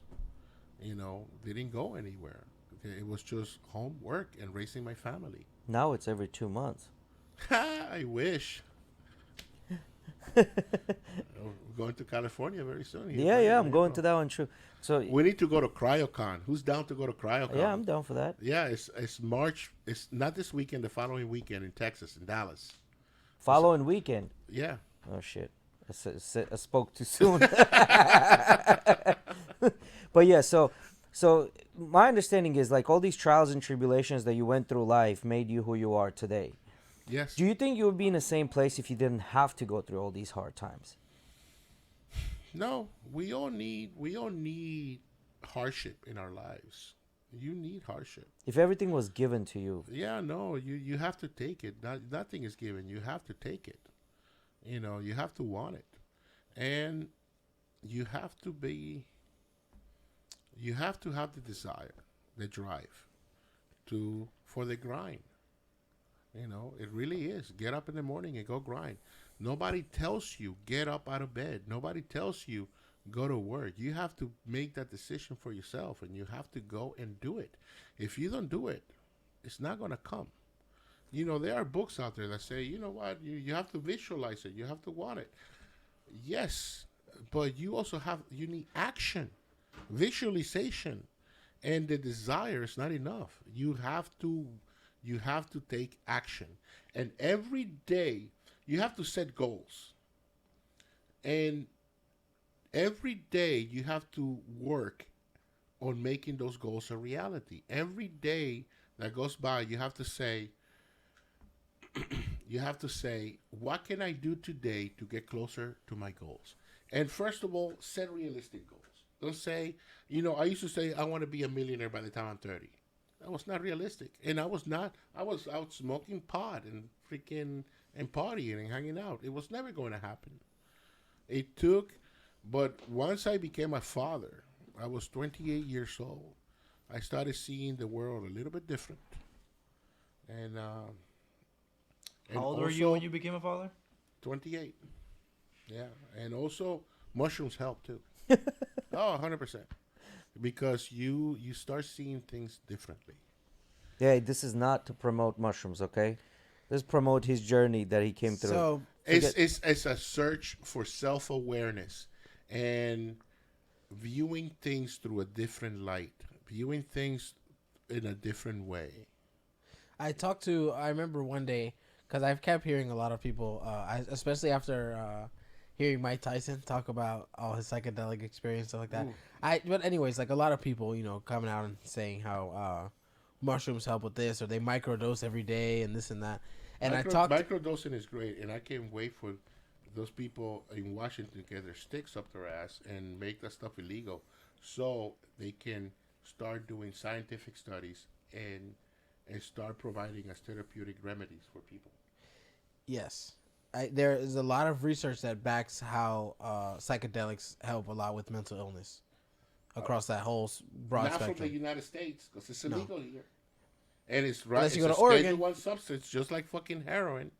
Or even marijuana. Yeah, the synthetic heroin they give you in a pill, that's completely legal. And the doctors push it at you. Yeah, you take some of this. Yeah. But Opiates. And then we have an opiate epidemic in this country. I And talked to- it's all because, you know what? Mushroom grows on cow shit. Literally. They cannot make money from this. They could if they wanted to. But I talked to the family doctor that everybody knows. I won't say his name. And he was telling me how there is a lot of good properties in this and that. But if you just look at if you start microdosing, right? Let's say in 3 weeks, or not 3 weeks, but in 3 months, in 3 months, you're going to need a little bit of a higher dose to start feeling that same effect the first 3 months. And then a little higher dose, and a little higher dose. And then next thing you know, you build a tolerance, just like any drug. and just like anything else, right? And then I asked him, well, then what if you were to maybe do it in like periods of time, like you did a few months doing it, Right, and you don't have to then do it go all the time. off. And he said the problem with that is, he said it wouldn't be a healthy mind state to be constantly going in and out, in and Right, out. of course, but Prozac is perfectly legal, and they give it to kids. And what's the other one? The Any of the the limitless drug. any of the ADHD medication or any of the painkillers or any of that stuff. All that shit Adderall. is bonkers. I think it's insane when the medical marijuana bill was passed here in Florida, that there was a thing that people were coming out and saying, oh, well, now if you get your concealed, or if you have your medical license for marijuana, you cannot have a concealed. No, that's not true. It is not true. They actually just knocked it down, I think, today. Yeah. No, it was not not true. true since back then. Yeah, it's not because true. even the commissioner of Florida herself has both. No, but I heard something regarding not the... true. It's not true. It was some kind of bill was passed that people insinuated this. Yes. Right? But this It's is all not echo true. chambers. That's not true. Right. It does make it harder. They're gonna look at the fact that, well, now you're drugged up. Yes. But I just be remember drunk. exactly. Right? That's Well, my thing, right? And it's not technically only you can. not only drunk. It's, well, you prescribe these people Xanax, oxycodone, all these other drugs, but then they can still have their concealed. Yep. Yeah. Right? And I just heard that and I thought it was really stupid. But then once I did my research, I figured out it was bullshit. You can't have both. You can have both. But then back to the whole microdosing thing. It just, where's the balance? You know what I mean? 'Cause- I can speak. yeah, Because of course. None of us are I've doctors. taken some microdoses, but I do not do this on a regular basis. Yeah. So it's Right? obviously, so you know, I cannot when speak truth to power So, in this case. I'm sure, like, you know, once it But does get you know who would be a good sir. candidate for this podcast and talk about this thing? Mr. Kieran, that's in the chat room. Yeah. Yeah, you're invited to come onto the podcast. Yeah, my we'd friend. love to have him on. Yeah, absolutely. And actually, you get to meet him this Saturday. Maybe we can talk to him about that right then and there. Well, Yes, I met absolutely. him last time. I think we met him last time. Yeah, on when we went on He's Saturday. or very something. knowledgeable in this Yeah. area. So again, as I said, you know, once this gets approved, it's not if, it's gonna be once. When. It's gonna happen. It's just a matter of when, right? I'm sure there's gonna be more literature. There's gonna be more stuff about it where people can get a little more familiarized with themselves with it, you know, if that's what they want to do, you know. But bottom line is, You were saying? yeah, bottom line is, I'm sure it's going to be available. Now, I do wanted to come back and kind of ask if there was one advice you could give someone that's like starting out, young, you know, in their 20s or even in their teens, right? What would you advise them? Find out what your passion is. What is it that you want to do? Don't settle. Okay? There's a lot of expectations from people, especially from parents towards their kids, as to what they should be, what they should do. Psychological warfare, I like to call it. No, I mean, Don't settle. You know, and what is your passion? Think about what you're gonna do for the rest of your life, right? It's essentially looking ahead, right? Because a lot of people just go to college without a clue what their major is going to be. And let me tell you, you don't need college. You can be self-taught. What is your passion? What is it that you want to do? What is it that you would do for free? You like playing a musical instrument? Follow your passion. Follow your dreams. Always have a backup plan. yeah, so I think what Ozzy is trying to say here, and correct me if I'm wrong, is, you know, college is not, what's the saying, be all. Anyway, The college, that's another whole conversation that we can get into. But essentially, it's an institution that is going to burden you with debt. yes. It is an entryway to certain things, because you need a good school. You need a degree to do certain jobs. Okay? If your passion is to become a healer, to become a doctor, then you are going to need to spend several years in college or in the university. Then you have to $100,000 in debt. gonna have to do Well, you know, postgraduate studies. Then you're gonna have to go to become a resident at some hospital, working for pennies, essentially. In the meantime, you got a couple $100,000 worth of debt. Okay, is this what you want? Most doctors are practicing medicine 5-6 years into their practice, and they're hugely indebted. Okay, so if that's what you want to do, more power to you. There are plenty of successful doctors, and God knows we need doctors. Okay, but What is it that you want to do? You can be self-taught if it doesn't require a license or something like that. You can teach yourself. There's plenty of ways that you can learn what you need to learn through online. There's plenty of courses. There are plenty of free college level courses online. Plenty of lectures that you can follow.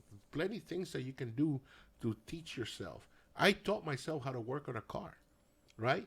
And the principle is, once you understand how something works, you can take it apart, you can put it together, you can diagnose the problem, and you can fix it.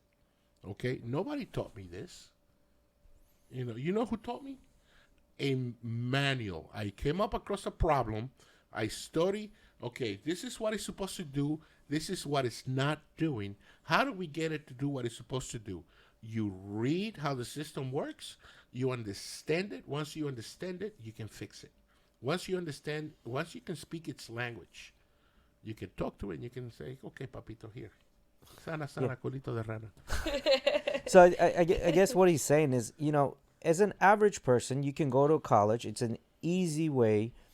All you have to do is spend some time. You can go to college. It's an easy way to get to the point where you're earning, somewhere $50,000 to about $70,000, no problem. Now, or you can say, you know what, this is what I'm going to do. I'm going to take a gamble, I'm going to take a risk, and I'm going to become an entrepreneur, right? So by doing that, we never really hear about the ones that do fail. We always hear about the ones that succeed. So it's a risk that you're going to take. So you have to. Most successful entrepreneurs have plenty of failures. Mm-hmm. Yeah. Plenty of failures. What you cannot do is be discouraged. If you fail, that is a lesson.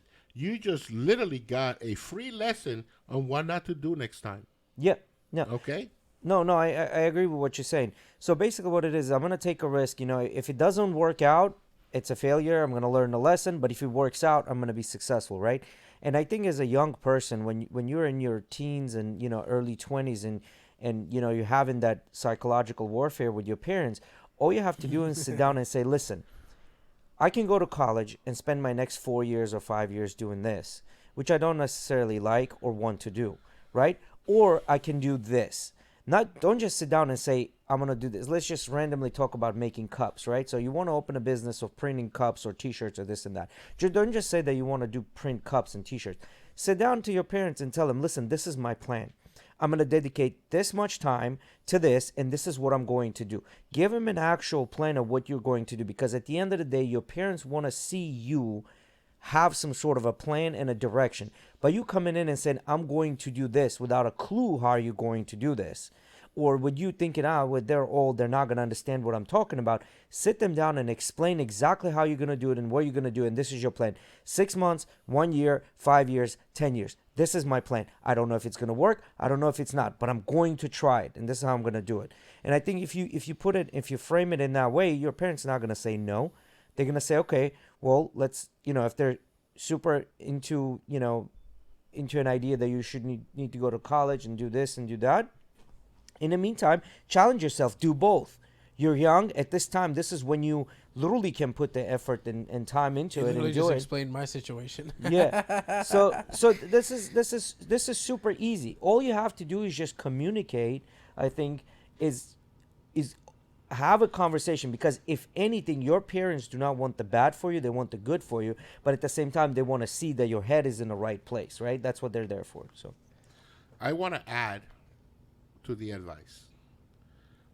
A great way to get ahead is using something that is free. It will pay you.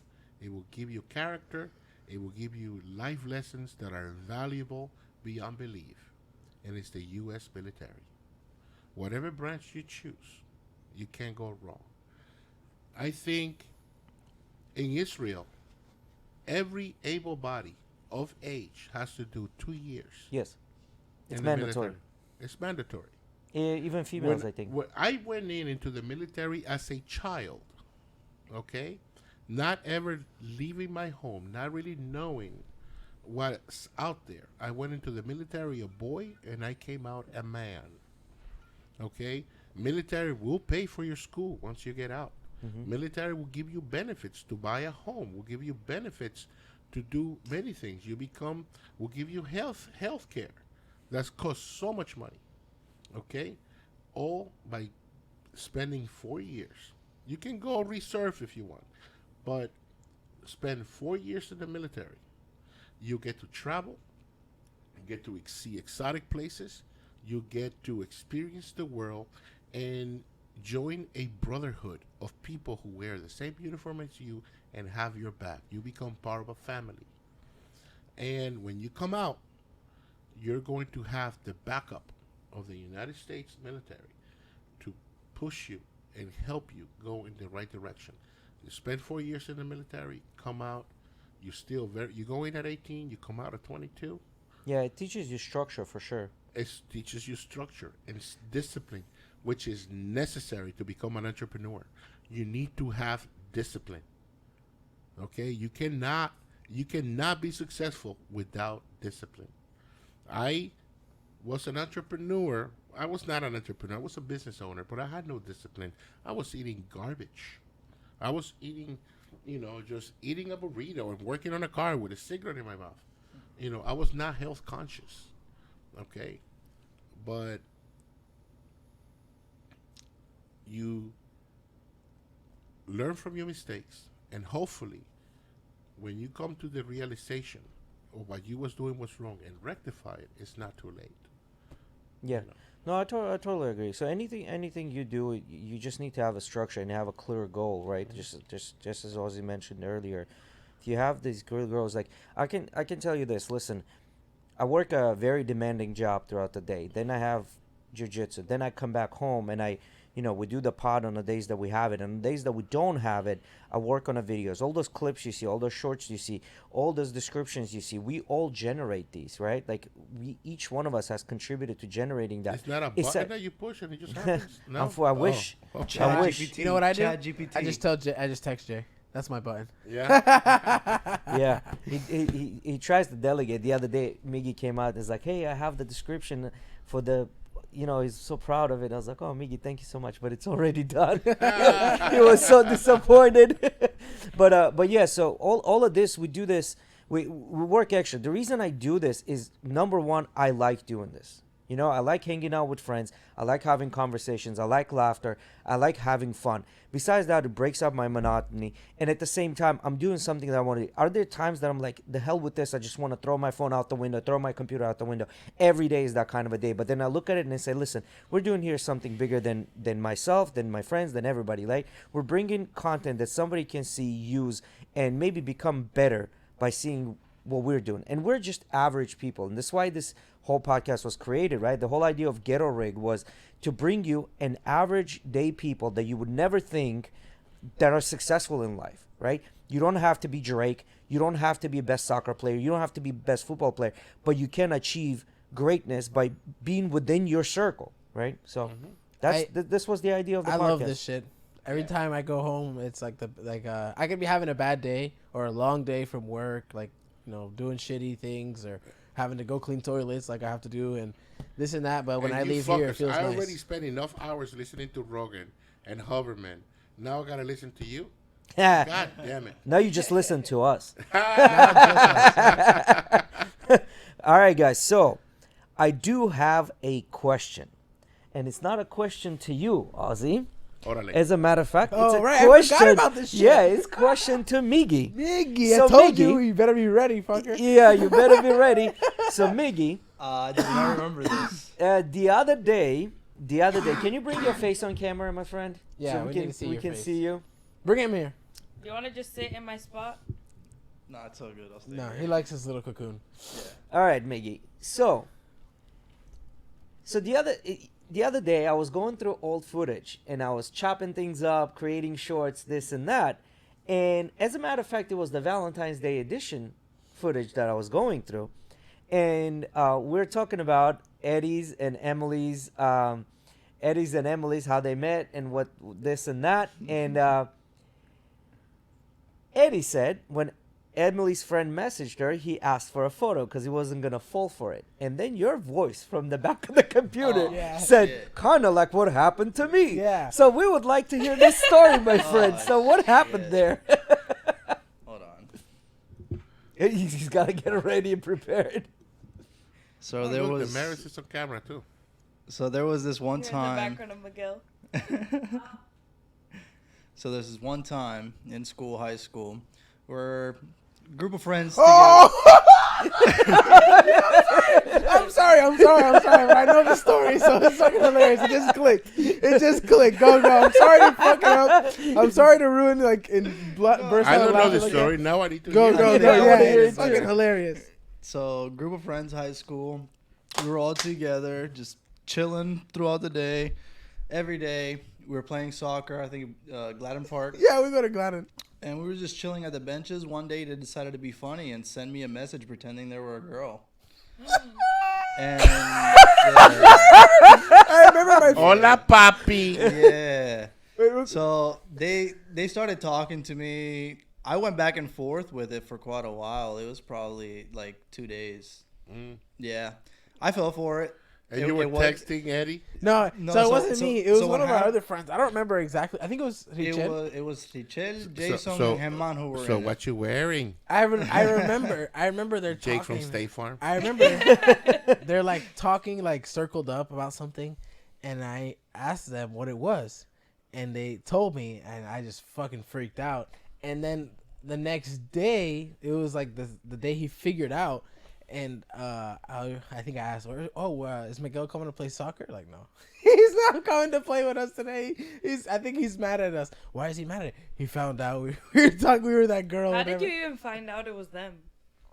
They probably said something. It was, so I did catch on later. I feel like you started suspecting it, is what I They remember. stopped replying, or they were just saying some shady stuff. So I was like, yeah, no, this is not real. They asked for a dick pic. And then I think they did reveal it to me a couple weeks So later. our My viewer asked, punani did they is ask? throbbing for you. I think if I remember correctly, they wanted to meet at like a movie theater or something like that. It was So That's a so one of fucked the up joke. viewers has asked, did they ask for a D pic? no, they just wanted to meet up. They just wanted to meet Yeah. up. You imagine you would have really like gone through with it and show up at the movie theater and it's just all your friend group just sitting there laughing at you. Like, bro, we're fucking. I'm let's thinking go back watch is the like, movie. would I been able to? But We're I still would gonna probably go figure watch it That out would a be the way. cool thing to do. You know, meet up and be like, yeah, we're messing with you. We already bought you a ticket. Don't worry about it. He Hey, shows up with our bad. We flowers just and had a lap. chocolates. Yeah. Yeah. So what do I do with Let's these? eat the chocolates and throw these flowers in the garbage. You know, it's like just that would be the cool thing to do. You know, but As a single tear comes down his eye. what here? Miggy knocks everybody out, walks, takes everyone's tickets, goes to the movies for the next 5 days. Do you remember what the name of the girl they used? Miggy gets to the movie theater. He's like, I was Hello, expecting some. my name is Chlamydia. Oh shit! But anyway, so so as far as the fries goes, I can't even concentrate on that story. But I have a story like that too. It's not similar to that, but I don't remember. I think it was like a 9th grade or 8th grade, like one of the dances that we had to go out to, and you know, I was like the one that was sticking out as a sore thumb, right? Like, 'cause everybody in the school, blonde, blue eyes, tall, and myself and my brother were dark, short, and stocky. You know what I mean? And obviously, because you're sticking out as a sore thumb, you're not necessarily like the most liked kid there. But obviously, it's a school dance. You got to dance with someone, right? So I went and asked this girl, like, hey, do you want to dance? She said no. I was like, yeah, come on, let's dance, you know? And she's like, oh, do you really want to dance? I was like, yeah, I do, you know, like, and she ended up dancing with me. So halfway through the dance, I stopped her. I was like, all right, I had enough. And I kind of, but the entire time I was thinking, like, this motherfucker danced with me because of pity. And from that day on, I've never asked. I always get it to the point when they come up to me and say, hey, let's go dance. Let's do this. Let's do that. I never, ever again went up to a girl and asked her to do anything for me, ever. Sounds like Because those guys. you are God give to women. Yeah. Oh my god. What the fuck ever. Listen, I got a funny story too. listen. There are some stories I cannot reveal on camera because I have no shame. There's some stories I can't reveal on camera. Check it out on because Patreon. Check it out on Patreon. Start sucking toes Yeah. in front of us again. Yeah, we can put that stuff on Patreon I love- if you want to watch I it. love to suck those. Oh hell! But anyway, Yeah. my wife toes. They're very clean and pedicured. All No, not hating, Alex. I'm not hating. What I'm trying to say, The this origins was, of Jay hating, yeah. right? See, Alex always takes everything out of the context. It's not about hating. It's about It's you about going out there loving. and groveling and not being a man. It's not. It's not about hating or asking anyone to do something. The point of the story was, as a man, you should go out there, go through adversity, live your life, do things that are good for you. The point And of that story, read. Yes. the point And of that story read. Correct. was you didn't want to Never hear no's ask. anymore. You didn't wanna Enrich hear your no's mind. or a girl to do it out of pity. Correct. That's why you never want anybody doing anything for you for pity. You always want to earn everything, and you want the people to do it for you because of who you are, not because they pitied you. That's the point That's of an the origin story. story. Yes. Yeah. I'll take, So I'll it's take not pity. because of I'll take- hating. It has I- nothing to do with I'll hating. take pity sex. Never, because there's just Angry too much sex of it is out better. Pick a fight with your girl before you have sex. Oh, that makeup sex? Yeah. the Ooh. makeup sex? Yeah. Ooh. It's like, fuck you. I love you. Wah. Your there. funny So, story. What Your was the funny funny story. story? Before sucking Everyone, toes. I do you have- see I how have- I- everyone is suddenly became a psychologist? I love it. Yeah. Orale. All right. Similar story to Miguel. Similar story to you. Very, very similar in many ways. Parallels, if you will. Do you know what a tequila popper is? No. All right. All of you at home, go and YouTube tequila popper Tijuana. All right. So, Sounds like you had too many tequila poppers. oh, fuck yeah. They grab a bottle of tequila. They pull your head back. They shove a bottle of tequila in your mouth. At the same time, they're blowing a whistle. And then they grab a beer, shake it, and shove it down your throat. Then they give There's you more throw- after that. then- pick you then up like you a throw up. fireman and spin you around. Right after. That's a tequila popper. Then you throw up. Nah, I was a big boy. I may throw up nowadays, but not back then. So I was in Tijuana. Few tequila poppers later, we're in the club, baby, fucking getting down, chilling, and there's this hot girl on the dance floor. My wife knows this story. She's probably gonna. Talk about it later. You're halfway through, motherfucker. Don't stop now. There's this girl. She's hot as hell, fucking hot. And here I am. I asked her out to dance. We're on the dance floor, and we went through like 3 songs, just dancing and having. Then this slow song comes on, babe. I think it was Bryan Adams. Everything I do it for you. Dun dun dun dun. Right? We're starting a slow dance, and You'll love the song you did today, and you will know why. yeah. Anyways, I honestly thought I was getting some that night, right? And here I am dancing, Oh God, I have a feeling I know where and this is it was going. very embarrassing. Now I don't want to say it. Your mama looking.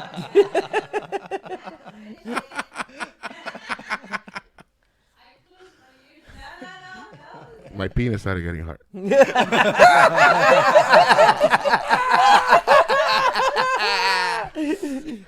Right, and then I was just like, "Fuck it, I'm taking this girl home, or to the nearest hotel, anyways." And I just lean into it, and I'm like, "Oh yeah, I feel my big boy." And then I felt her big boy start. I knew it! I fucking knew it! I fucking knew it! I knew it! All right, I don't remember if I finished the song or not. So But I do know that later that night, my boy Spivey, that was hanging out with us that night, came over to the table to borrow some money to take some girl to the hotel. And we say, "Yes, go!" So, it was here actually. I used to work for Macaroni Girl. Back then, I was pretty young, right? In my 20s, Do we take pee breaks? We're about. I think we're gonna be cutting off in a second. After the story, pretty much gonna be done. So it was in my early 20s, and I used to work for Macaroni Girl, and it was a Saturday that I had to work an early morning shift. That night, we all went out, And that was back in the day where on Almerton, what was that nightclub? They had all you can drink. It was like 20 I'm bucks. a Mary Spud. I don't know about it. Yeah, 20 bucks you can enter and all you can drink, Stormans or something like that. So we get there. I get super drunk, right? We're like hanging out, whatever. White girl wasted. Yeah. I see these two girls, right? So I walk up to them and I want to ask them to dance, right? I was so drunk. I went to shake her hand and I fell flat on my face. Flat on my face. I get up and I walk away. Like, how do you recover from this? You just walk away, right? Like, we all leave, whatever. Next morning, I wake up, hangover, my head hurts. I got to go to work. Bricktown. Yeah, I got to go to work. I get to work and I'm opening 10 o'clock in the morning. I open the store, and it's like, man, I hope it's a slow day. The minute we open the restaurant. By the way, we have hangover IVs over at Vitality Wellness Center. When you drink too much, go to Vitality. So the restaurant opens. The first table walks in. They sit me with the table because I was opening the restaurant. Guess who it was? The girl. The same two girls that I went up to talk to, and I flipped flat on my face. And they, halfway through, I'm serving them their shit, whatever. Halfway through, they're like, "Do you remember us?" I'm like, "No." She goes, "From last night." I'm like, "No." She goes, "You came up to us, shake one of my hands, and you fell flat on the face." I'm like, Damn, girl, I'm falling You could for have you. used that as recovery. Yeah. Nah, bro. At that point, I couldn't use anything as a recovery. I stumbled in my words. Bro, I went to shake her hand, and I fell on my face. Girl, I'm sorry. I'm falling too hard for you. Yeah, okay. I was falling too hard for that vodka. So we're around 2 hours. Think we can end it now.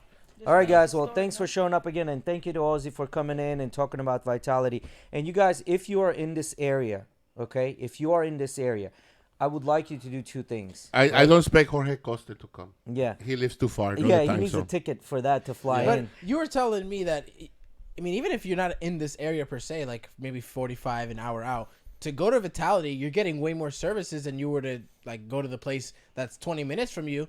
You're still only gonna get, well, like he said, maybe 1, 2, 3 things, maybe more 4 things under one roof. You go to Vitality, even if it's an One-stop hour and a shop half for away. wellness.